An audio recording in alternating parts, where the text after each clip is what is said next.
আসসালামু আলাইকুম বন্ধুরা, শুরুতেই আপনাদের সবাইকে জানাই রামাদানুল করিম। রমজান শুধু উপোস থাকার সময় নয়, এটি ধৈর্যের পরীক্ষা, আত্মসংযমের চর্চা।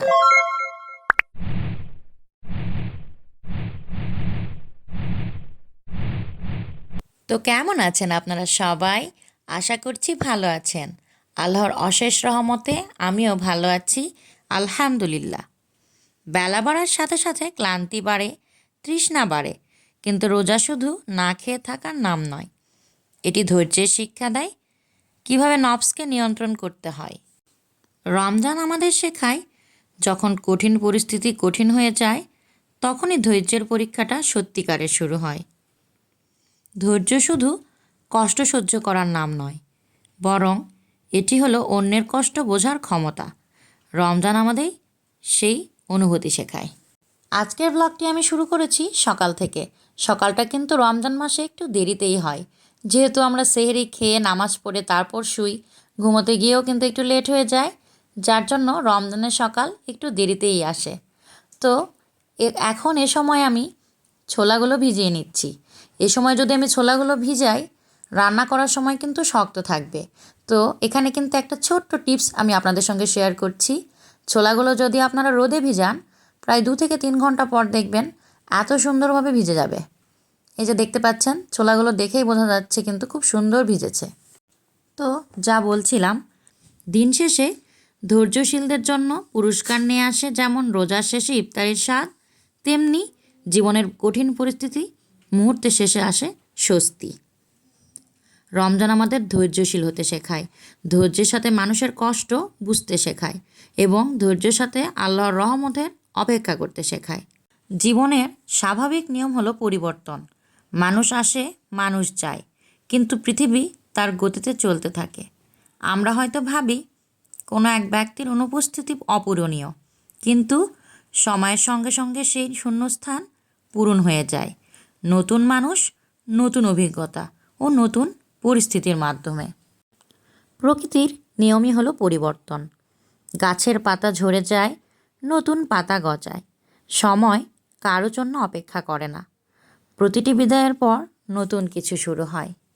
পুরনো বন্ধুরা দূরে চলে গেলে নতুন বন্ধু আসে, নতুন সম্পর্ক তৈরি হয়।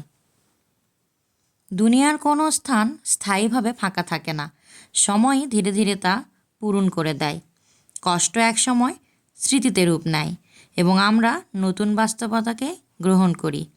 প্রথমে মনে হয় কেউ চলে গেলে তার স্থান কেউ নিতে পারবে না, কিন্তু ধীরে ধীরে আমরা অভ্যস্ত হয়ে যাই। মানুষ অভ্যেসের দাস হয়তো এজন্যই বলে। তো একটু আগে আমি আপনাদের সঙ্গে যেই ফাঁকা ঘরটি শেয়ার করলাম, সেটি আমার একজন ভাড়া ছিলেন, ওনারা চলে গিয়েছেন। তো ফাঁকা ফ্ল্যাটটা আমি আপনাদের সঙ্গে শেয়ার করলাম। এটাতে এখন রংচং করে নতুন করে ভাড়া দিতে হবে। আর এদিকে আমার রান্নার সময় হয়ে গিয়েছে, আমি রান্নাটাও বসিয়ে দেব। আজ আমি ডিম ঝোল করব, ওইটাই বসিয়ে দিলাম। আর সাথে এই টমেটোগুলো ধুয়ে পানি ঝরতে রেখে দিয়েছিলাম, এগুলো আমি আস্তে আস্তেই ডিপ ফ্রিজে তুলে দেব, কারণ বেশি পেকে গিয়েছে, নষ্ট হচ্ছে। চটজলদি দুপুরে রান্না শেষ করে আমি চলে এসেছি আসরের নামাজের পর আমার হাজব্যান্ডের এবং আমাদের সবার প্রিয় বেগুনি ভাজতে। তো বেগুনি আমার ভাজা হয়ে গিয়েছে, প্লেটে তুলে নিয়েছি, ভাবলাম আপনাদের সঙ্গে একটু শেয়ার করে নিই। জীবন অনেক ব্যস্ত, অফিস, পড়াশোনা, ব্যবসা সব কিছুতেই সময় দিতে হয়, কিন্তু এই ব্যস্ততার মাঝে আমরা কি আসলে আমাদের সৃষ্টিকর্তার জন্য সময় বের করতে পারি? আমরা অনেক সময় ভাবি পরে পড়ব, কিন্তু পরে হয়তো সুযোগটাই আসে না। আমরা বিনোদনের জন্য সময় পাই, আড্ডার জন্য সময় পাই, কিন্তু যখন নামাজ বা কোরআন পড়ার কথা আসে, তখন ব্যস্ততার অজুহাত দেখায়। ব্যস্ততা আসবে, ক্লান্তিও আসবে, কিন্তু ইবাদত ছাড়া এই ব্যস্ততার কোনো বরকত নেই।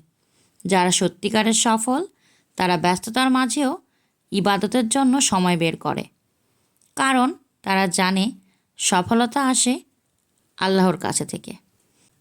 কাজ করো, স্বপ্ন দেখো, সফল হও, কিন্তু কখনো ইবাদতকে পেছনে ফেলো না, কারণ ইবাদতই তোমার সব কাজের বরকত এনে দেবে। আজ থেকে আমরা সবাই প্রতিজ্ঞা করি, ব্যস্ততার অজুহাতে ইবাদতকে পেছনে ফেলবো না। আপনি কি এই প্রতিজ্ঞায় আমার সঙ্গে আছেন? তা অবশ্যই কিন্তু কমেন্টে জানিয়ে দেবেন।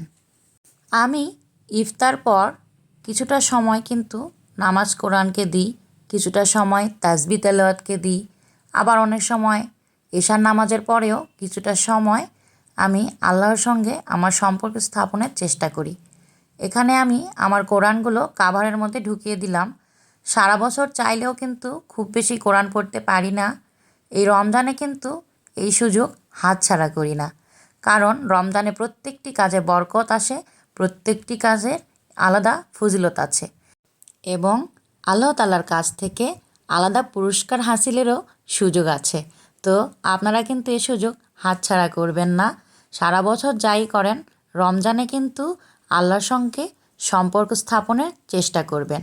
আজকের ভিডিও এ পর্যন্তই, দেখা হবে পরের কোনো ভিডিওতে। আজ আসি, আসসালামু আলাইকুম, আল্লাহ হাফেজ।